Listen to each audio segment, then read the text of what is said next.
In this session, we are going to talk about reading lay summaries of scientific articles. A lay summary is an article that's directed towards the public as opposed to other academics or other doctors, and as such is usually more simplified so that it's understandable to people who don't have an extensive scientific background. Sometimes these things are simplified to the point that they aren't actually correct, so we need to have the skills to be able to read these and understand where might these inconsistencies be. One of the ways that science often comes into our lives in the form of lay summaries is regarding health fads. Whether it's a new diet or a new exercise regimen, there are always articles out there saying that this one is better, this one is newer, this one works better, you should try this one.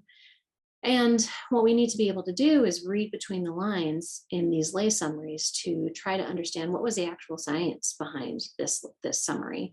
And thus, is it actually applicable to me? Do I believe it? Because often these lay summaries come with a bias on top of them. All articles come with some amount of bias. Scientists are absolutely not immune from bias, but we need to be aware of what these biases might be. Health fads are nothing new. There have always been strange health fads that at best were ineffective and at worst were downright dangerous. Now we have the framework of science and research to compare health fads to other options.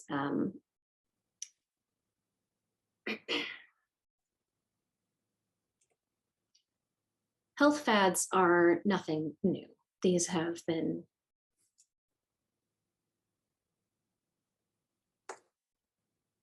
Now there have been health fads for forever. These were at best ineffective and at worst downright dangerous.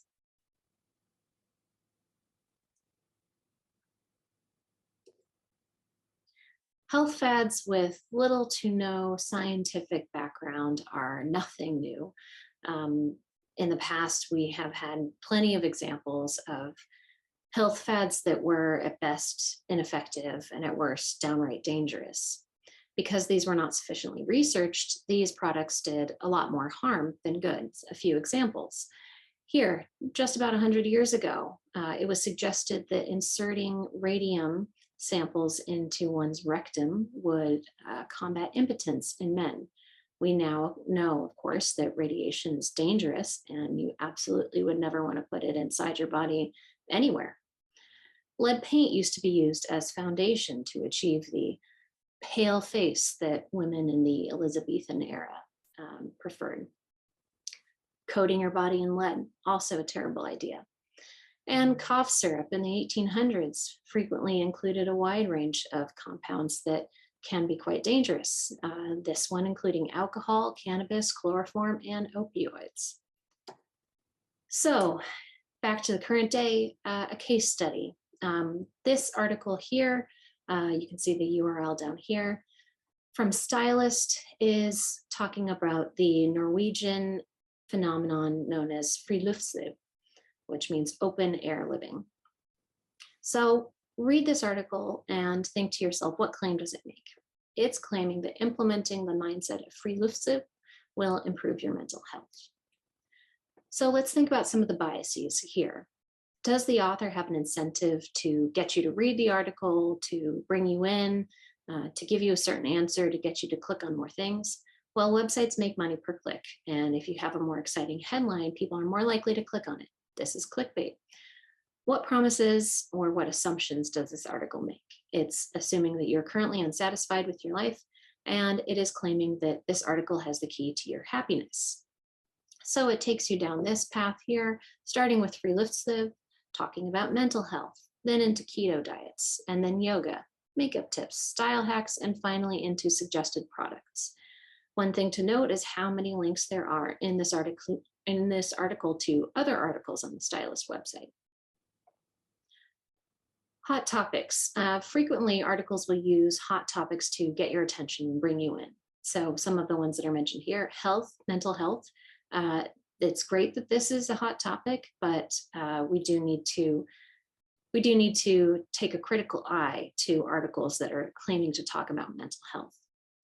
Scandinavia, there are lots of Scandinavian trends that are hot right now. This friluftsliv is perhaps in the same realm as the Danish phenomenon of hygge, and of course talking about the pandemic and how to be healthier in the pandemic.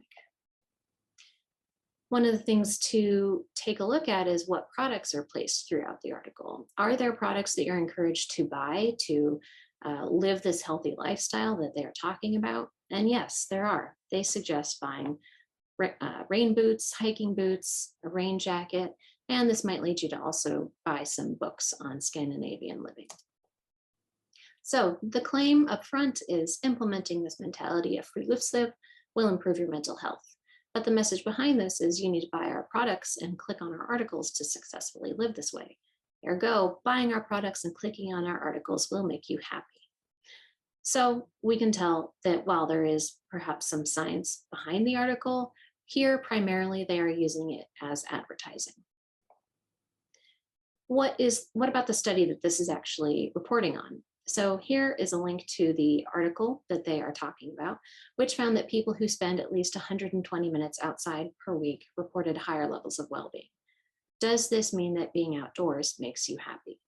And I'm not saying that this is the message that the actual scientific article found. This is just the lay summary, the interpretation, the public interpretation of this article. So here, one thing we need to talk about is correlation versus causation.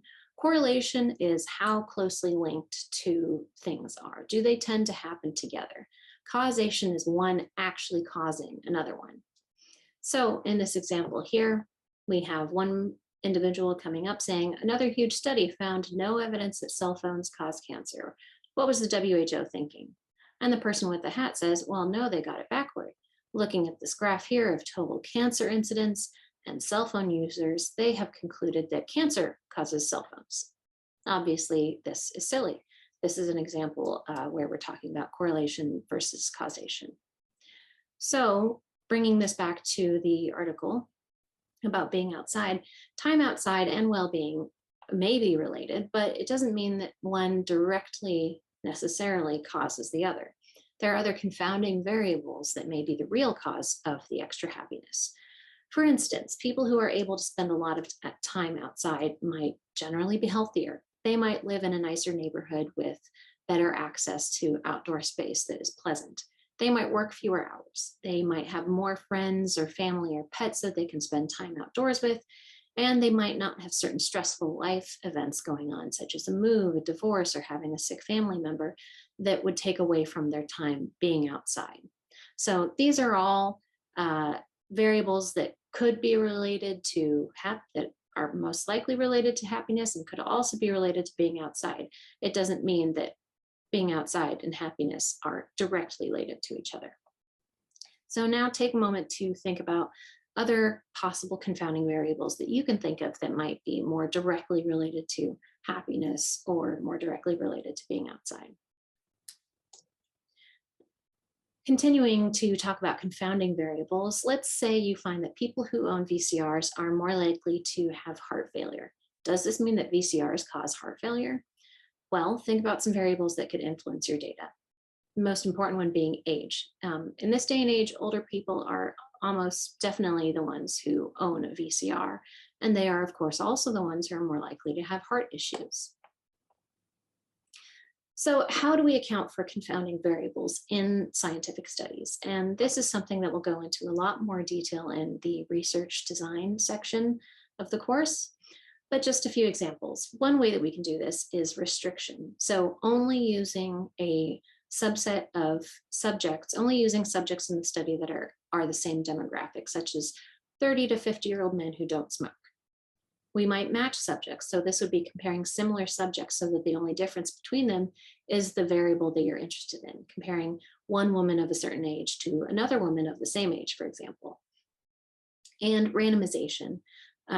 For studies where you are Implementing some intervention, sorting participants randomly into groups will control for differences between the individuals if the groups are large enough.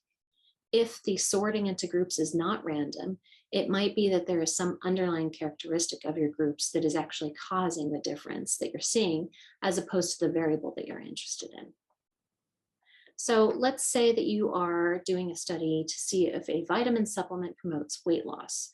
How can you make sure that any of the weight fluctuations that you actually see in the study are due to the vitamin pill and not something else, such as age, gender, or fitness level? One option is to use restriction. So, for example, only selecting participants that exercise regularly. You could use matching, comparing participants within the same age group.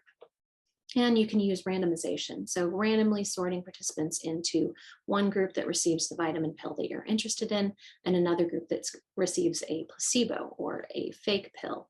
The placebo effect is a real effect that we'll talk about more later in this course, but just the act of being in a study can often affect people's behavior.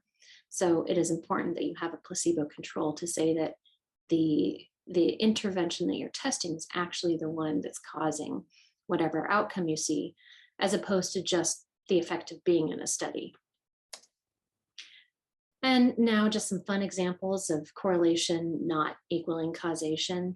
These come from this great website that has a long list of what we call spurious correlations. And just a couple examples here. So in this example here, we have the number of people who drowned by falling into a pool between the years of 1999 and 2009. And in black, we have the number of films that Nicolas Cage appeared in. Well, those do seem to track together, don't they? Do we actually think that Nicolas Cage appearing in films leads to people drowning in pools? No. Another example, per capita cheese consumption in red between the years 2000 and 2009, and the number of people who die by becoming tangled in their bed sheets in black. This is a really strong correlation. Also, totally spurious. There is no scientific reason to think that cheese consumption would lead to people getting tangled in their bed sheets and dying. So there are plenty of other funny examples on this website that you can go check out. Just driving home this point that just because two variables happen to co-occur doesn't mean that they are connected. And this is one of the things that one of the central pieces of how we set up studies is making sure that we are looking at true correlations as opposed to random things that happen to co-occur.